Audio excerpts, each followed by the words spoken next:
Her car had died on the shoulder of Route 9 at 11 at night, hazard lights blinking into the dark, and when I pulled over to help, she looked at me like she'd already decided to refuse before I'd said a word. "I'm fine," she said, before I'd even gotten out of my truck. "I've got it handled." I looked at the hood, already up, smoke or steam or something unhelpful still drifting from the engine, and then at her, standing in the cold without a jacket, arms crossed against the night air, the specific posture of someone determined to manage a crisis entirely on her own, despite clear evidence that the crisis was not currently being managed. "You don't look like you've got it handled," I said. "I'm working on it."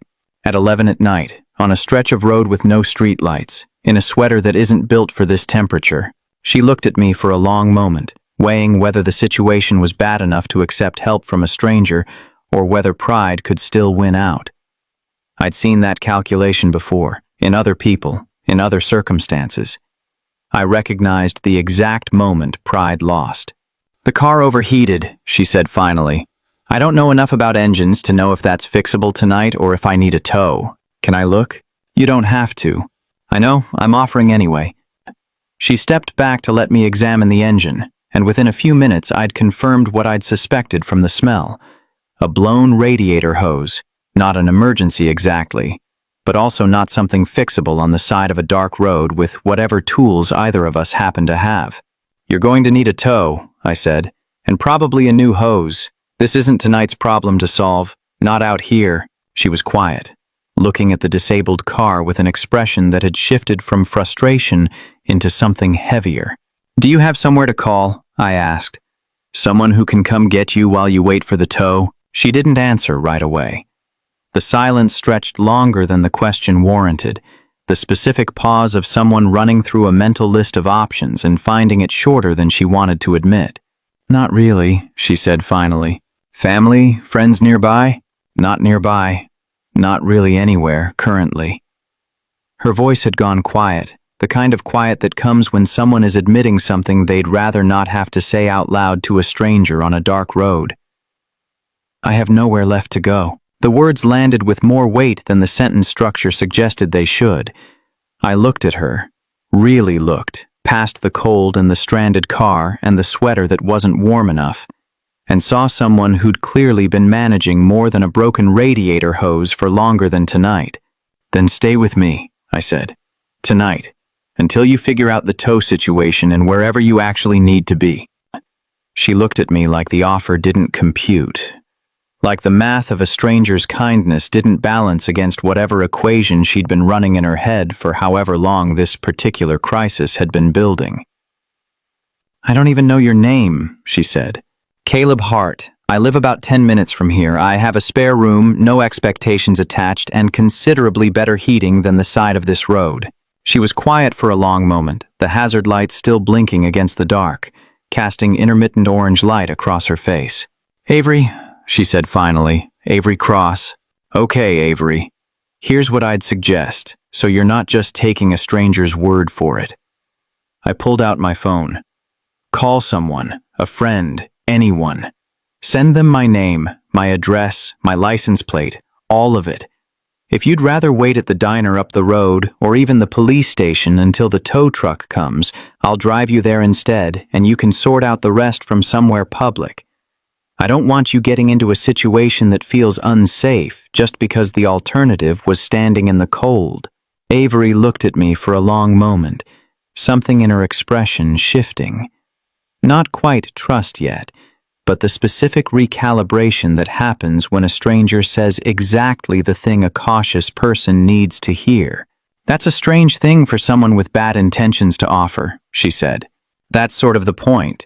I'd rather you feel safe and skeptical than unsafe and polite."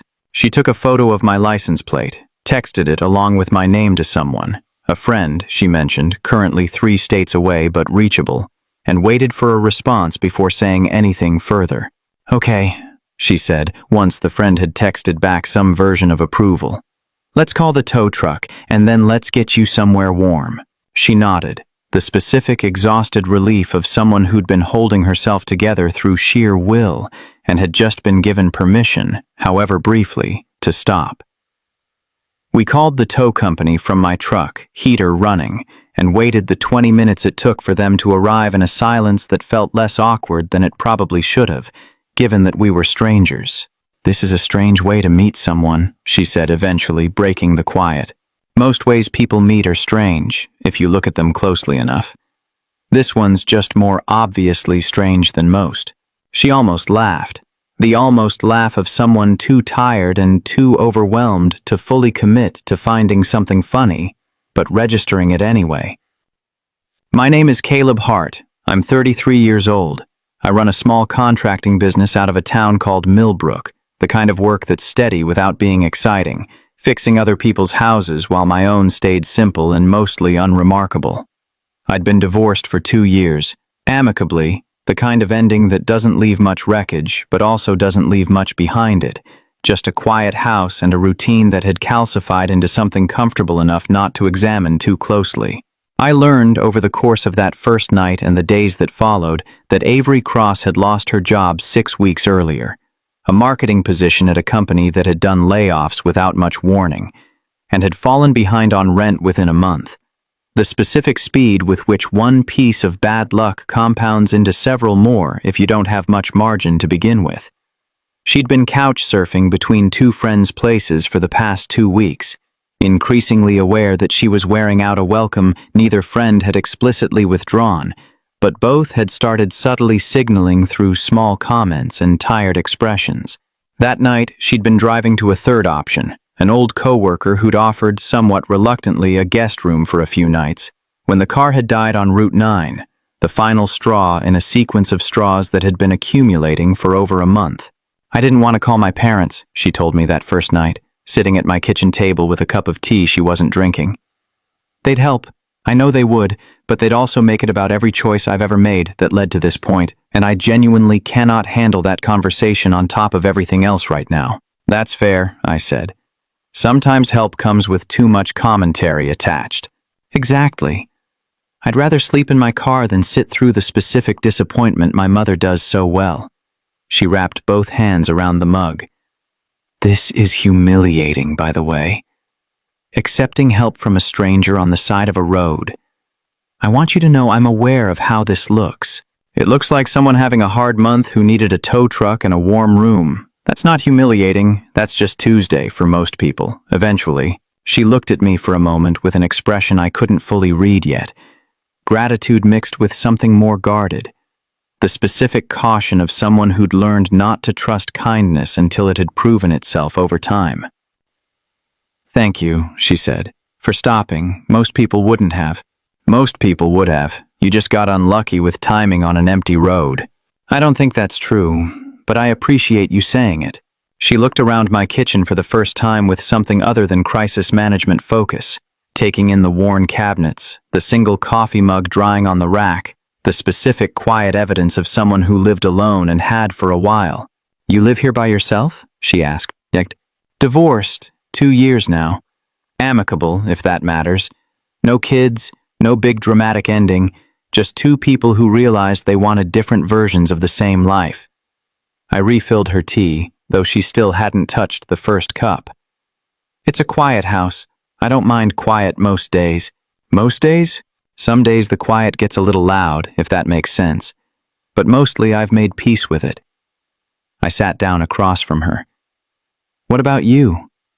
Before all this? What does Avery Cross do when her life isn't actively falling apart? Marketing. Was marketing, past tense, until 6 weeks ago." She wrapped her hands tighter around the mug. "I was good at it. Genuinely good, not just adequate. The layoff wasn't about performance. It was budget cuts, the whole department gone in one afternoon meeting that lasted maybe 10 minutes for something that had taken me 3 years to build. That's a hard way to lose something you were good at." It was. I keep waiting for it to feel less personal, the fact that it wasn't about me specifically. It still feels entirely about me, somehow, even though I know intellectually it wasn't. We talked for another hour that first night, the conversation moving slowly from the practical details of her situation into something more like an actual exchange between 2 people getting to know each other, despite the strange circumstances of how the evening had started. "I should probably let you sleep," I said, eventually, noticing the hour. "Spare rooms down the hall, second door. Towels are in the closet if you want to shower." "Thank you, Caleb. Genuinely. I know I keep saying that, but I mean it more each time. You don't have to keep thanking me. One thank you covers the whole night. I'm working on believing that too." She stayed the first night in my spare room, intending, she told me clearly, to figure out alternative arrangements within a day or two. The tow truck took her car to a shop in town, the radiator hose replacement scheduled for later in the week once the part arrived. In the meantime, she had no car, limited options, and a pride that made every offer of continued help feel like a negotiation she was reluctant to enter into. "I can sleep on the couch starting tomorrow," she said the second morning, before I'd even finished my coffee. "You shouldn't have to give up your spare room indefinitely for someone you met on the side of a road." "The spare room is fine. I don't use it for anything except storing things I should probably donate." "That's generous, but it's also not really the point. I don't want to become an obligation." I looked at her across the kitchen. This woman who'd spent 2 nights in my house and had apparently spent every one of them calculating exactly how much space she was allowed to take up before it became too much. "You're not an obligation," I said. "You're a person who had a hard month and needs somewhere stable while you figure out next steps. There's a difference." "Is there, practically?" "Practically, yes. An obligation is something you resent." "I don't resent this." I held her gaze. "Stay until the car's fixed. Stay longer if you need to figure out the rest. I'm not running a tight schedule here." She was quiet, processing this with the same careful attention she seemed to bring to most decisions, weighing the offer against whatever internal ledger she kept of debts and burdens. "Okay," she said finally, "until the car's fixed. We can reassess after that." "Reasonable, reassess away." She started the list on the third night, sitting at my kitchen table with a legal pad she'd found in a drawer, writing in the careful, deliberate handwriting of someone working through a problem methodically rather than emotionally. I noticed it because she'd left it on the table when she went to bed, and I'd glanced at it while clearing the dishes, not snooping exactly, just unable to avoid seeing the heading at the top, written in capital letters, "Things I need to rebuild." Below it, a numbered list: find a job, save enough for a deposit, stop being afraid to call my parents if I actually need them, figure out what I actually want instead of just reacting to what went wrong. I left it alone. Didn't mention I'd seen it, but something about the specific honesty of that fourth item stayed with me longer than the others. She brought it up herself a few days later, catching me looking at the legal pad on the counter. "You've seen the list," she said. Not accusatory, just observant. "I have. I wasn't trying to read it. It was just there." "It's fine. I'm not embarrassed about it, exactly. It's just strange, having someone else potentially see how unsorted I currently am." She picked up the pad, looking at her own handwriting like she was reading it freshly. "I make lists when things feel out of control.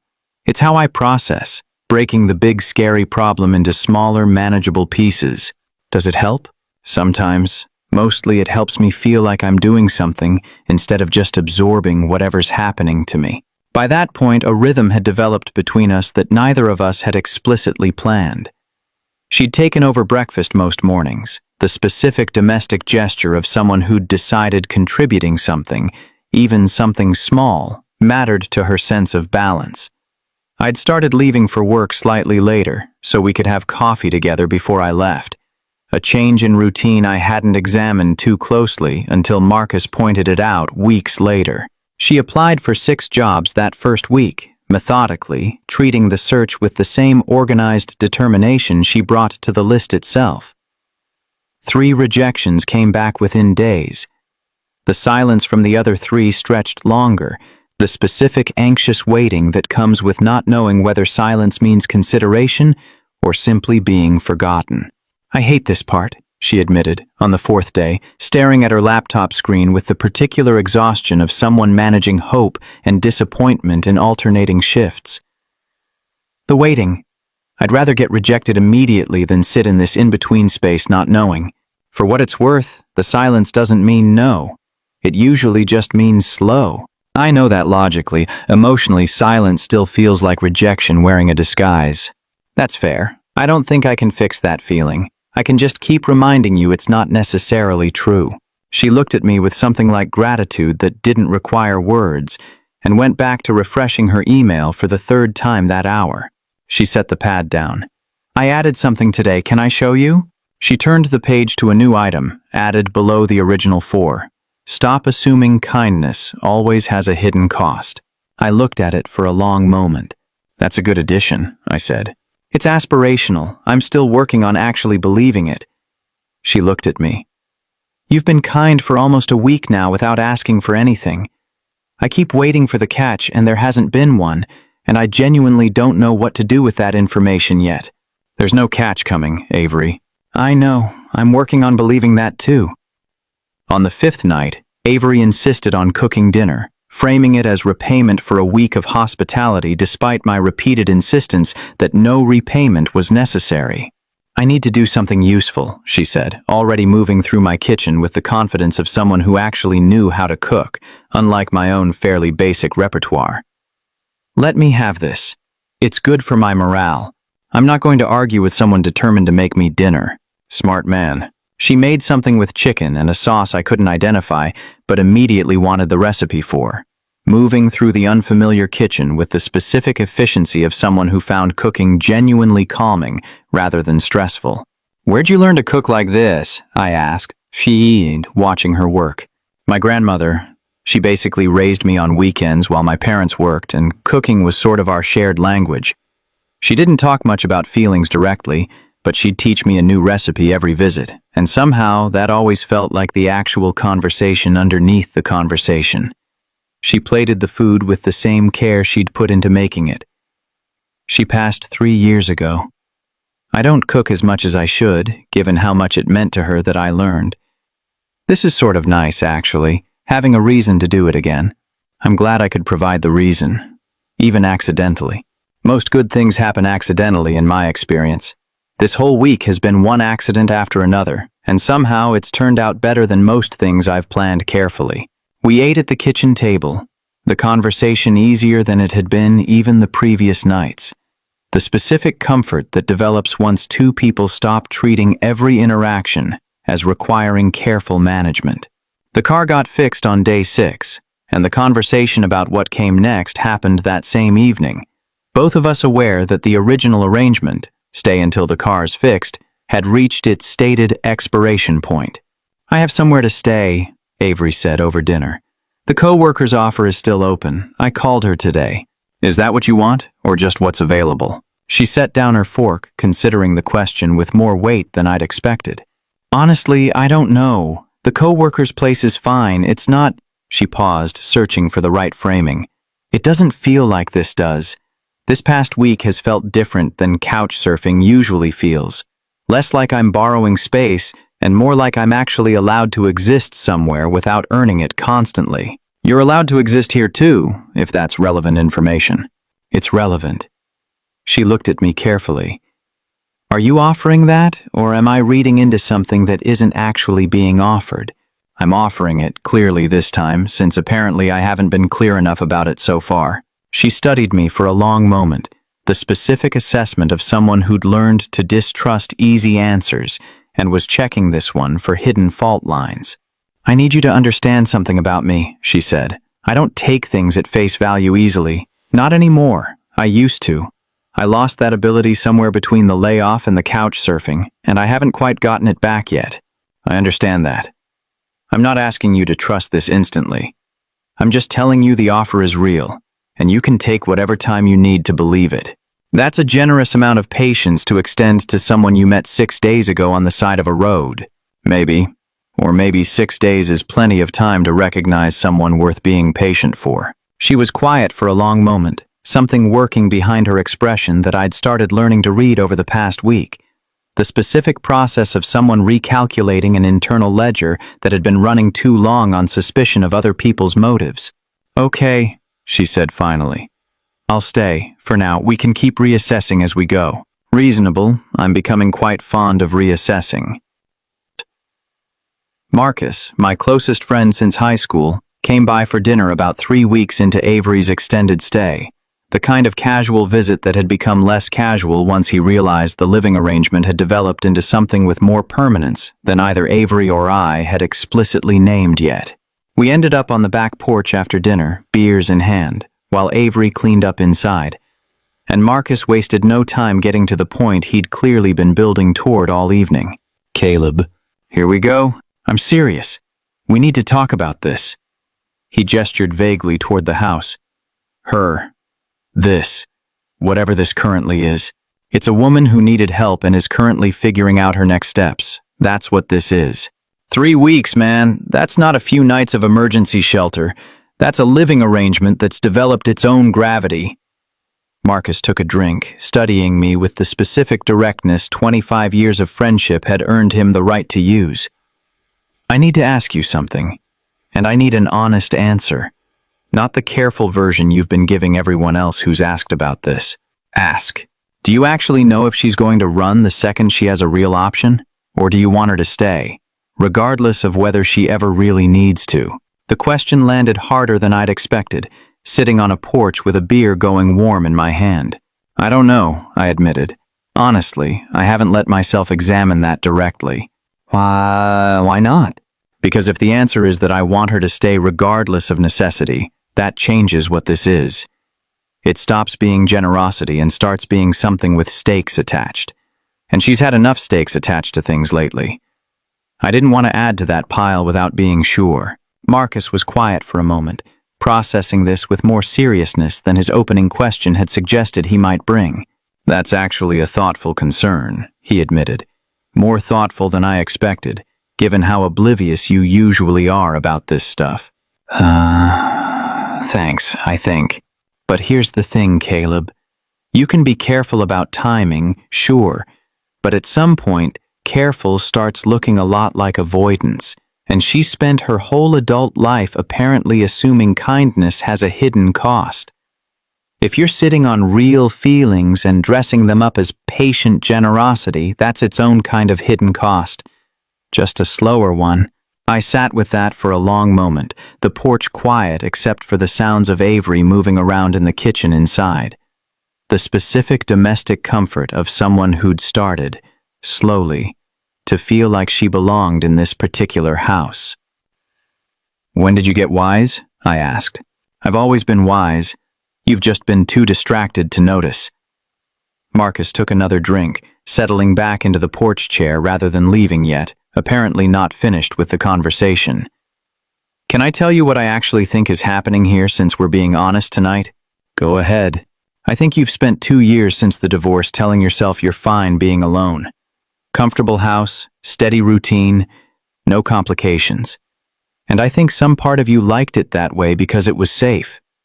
Nothing to lose if nothing's really invested." He looked at me directly.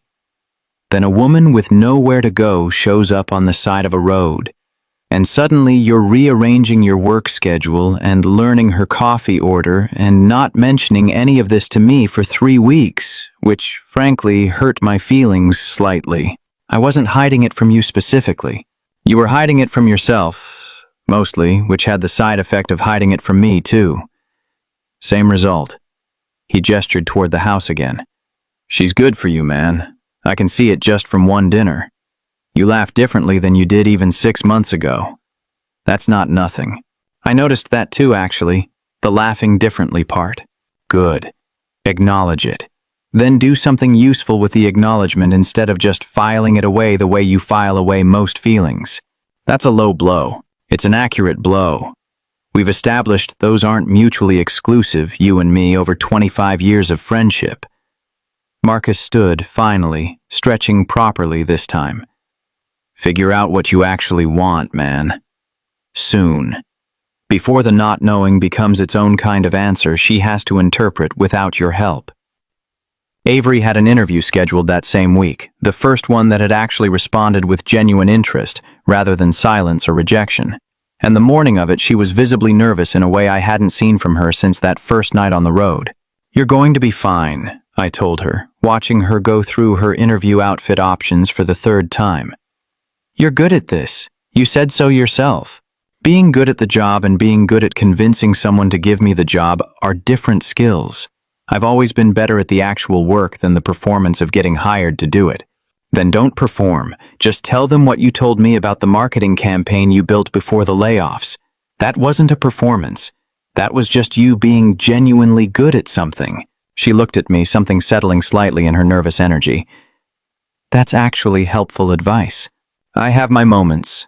She got the call back that evening, not the job itself yet, but a second interview. The specific relief of forward momentum after weeks of silence and rejection. She came home practically vibrating with the news, and without fully thinking about it, I pulled her into a hug that lasted longer than a simple congratulations probably required. "This is good," she said into my shoulder, not pulling away. "This is really good, Caleb." "It is. I'm proud of you." She looked up at me then, something passing between us that neither of us named directly, but that sat in the room afterward with a weight I couldn't ignore for the rest of that week. I thought about Marcus's question for the better part of a week, turning it over during work, during the quiet evenings that had become routine, during the specific moments when Avery would laugh at something and I'd catch myself thinking, I don't want this to be temporary. The realization, when it finally settled into something I trusted enough to act on, happened on an ordinary Tuesday. Nothing about the day suggesting it would become significant. Avery was at the kitchen table with her legal pad, the list having grown considerably over the weeks, most of the early items checked off, a job interview scheduled for the following week, the deposit savings slowly accumulating in a separate account she'd started. "Can I see the list?" I asked, nodding at the pad. She looked up, surprised by the direct request after weeks of me carefully not asking. "Sure."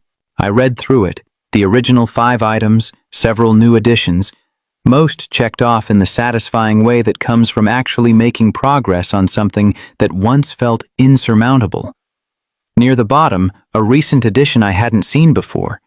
Figure out what's actually happening with Caleb instead of assuming it has an expiration date. I looked up at her. That's a fairly direct item for someone who told me she processes things by making lists instead of saying them out loud. Avery's expression did something complicated, caught, then something more vulnerable underneath the caught part. "I was going to bring it up eventually," she said. "I just wanted to have the rest of my life slightly more sorted first. It felt unfair to ask you what this was while I was still technically a person with no job and no apartment. I don't think those things are connected the way you're imagining. They feel connected to me. I didn't want you to feel obligated to define this just because I'm currently dependent on your spare room." I thought about the past few weeks, the dinners that had stopped feeling like obligation and started feeling like the actual best part of most days. The way her laugh had become something I listened for, the specific comfort of a house that had gone from quiet by necessity to quiet by choice, full in a way I hadn't fully registered until considering its absence. I crossed the kitchen and sat down across from her, the legal pad between us. 3 weeks of careful list-making laid out in her handwriting. "Avery, I need to tell you something, and I need you to actually hear it instead of immediately calculating what it costs you to accept it." She set down her pen, giving me her full attention.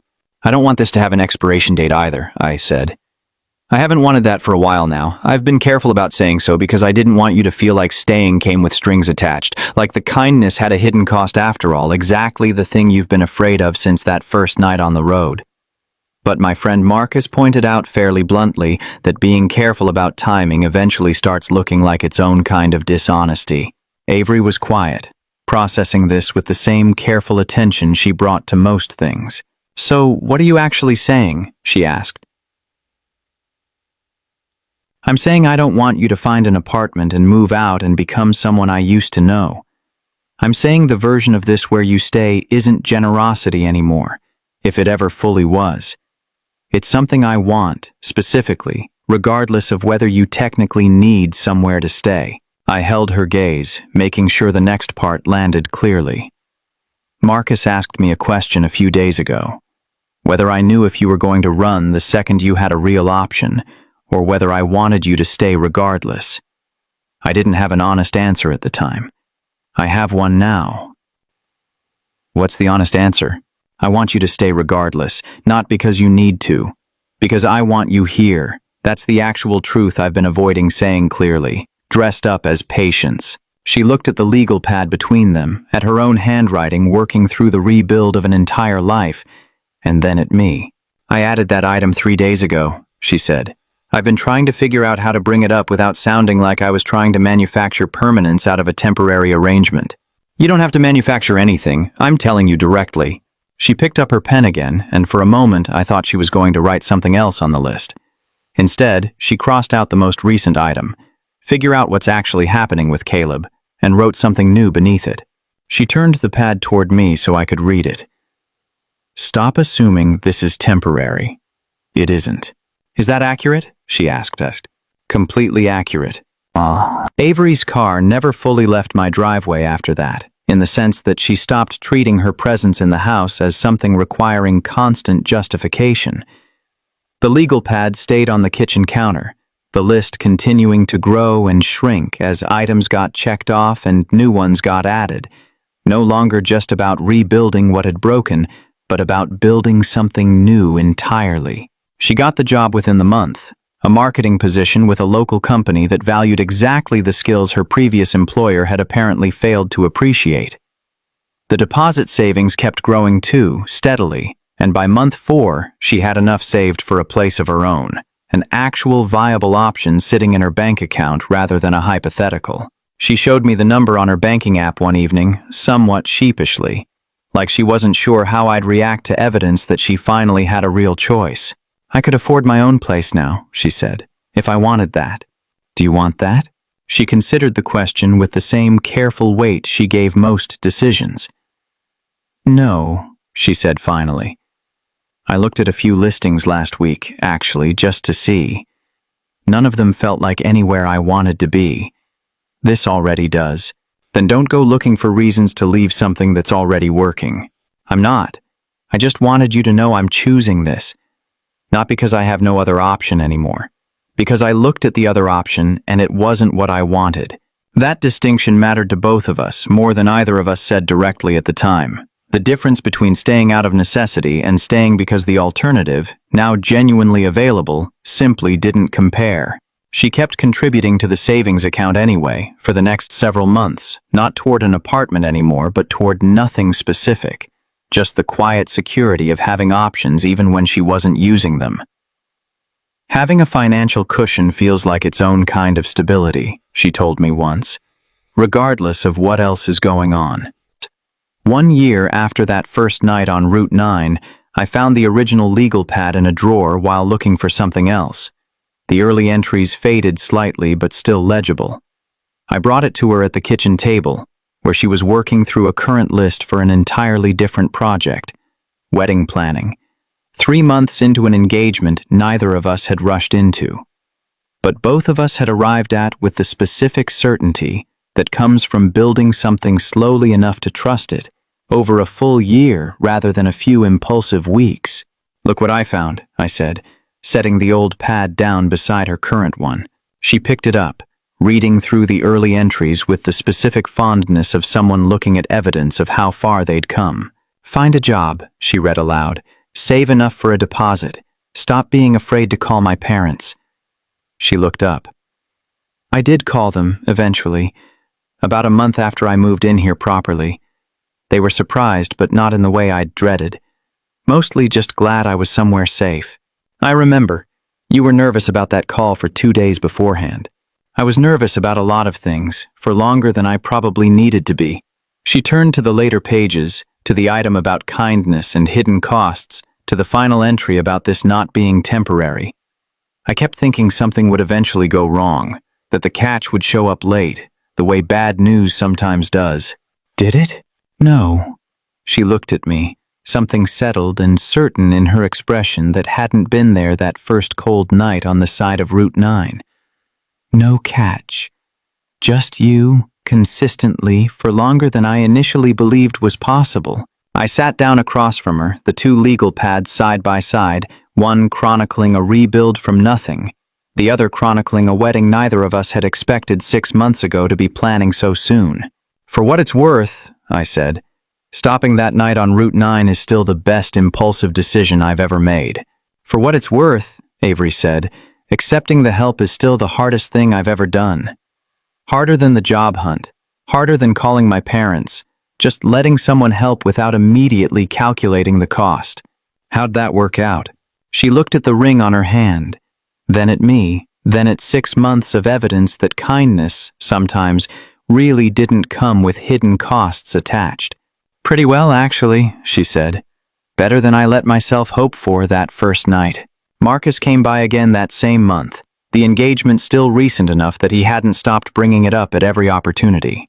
I take full credit, he announced, settling onto the same porch chair he'd occupied months earlier during the conversation that had apparently changed everything. That porch conversation. That was the turning point. You can both thank me at the wedding.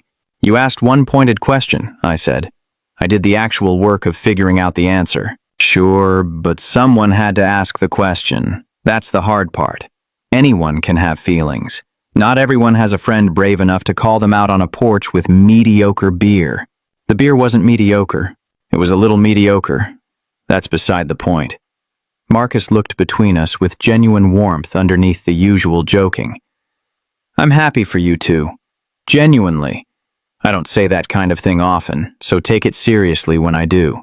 We're taking it seriously, Avery said. Thank you, Marcus. For the question, mediocre beer and all. See, she gets it. This is why I like her. After Marcus left, Avery and I stayed on the porch a while longer, the late afternoon light doing what it does in early autumn, slow and golden and unhurried. Do you remember exactly what you said? She asked. That first night, on the road. Then stay with me. I remember it clearly. I think about it more often than I probably should. I think about it constantly, she admitted. I've replayed it so many times. The way you said it like it wasn't even a question, just an obvious next step. She looked at me. Say it again. Right now.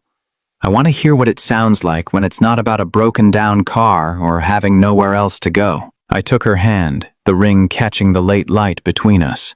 Then stay with me, I said. Not because you have nowhere else to go, because I can't imagine the version of my life where you're not in this house, in this kitchen, leaving lists on my counter that I read when you're not looking. She smiled, the full one, unguarded in a way that had taken months to fully arrive. That's a much better reason, she said. I'll take it. I thought about a stranded car on Route 9 and a sweater that wasn't warm enough, and a sentence that had sounded, that first night, like the end of something. It had turned out to be the beginning instead. What would you have done if you found a stranger stranded on the side of the road with nowhere left to go and something told you to offer more than just a ride? Have you ever discovered that the kindness you offered without expecting anything back turned out to be the beginning of everything that mattered most? Tell me your story in the comments. If you liked this one, leave a like, subscribe, and I'll see you in the next video.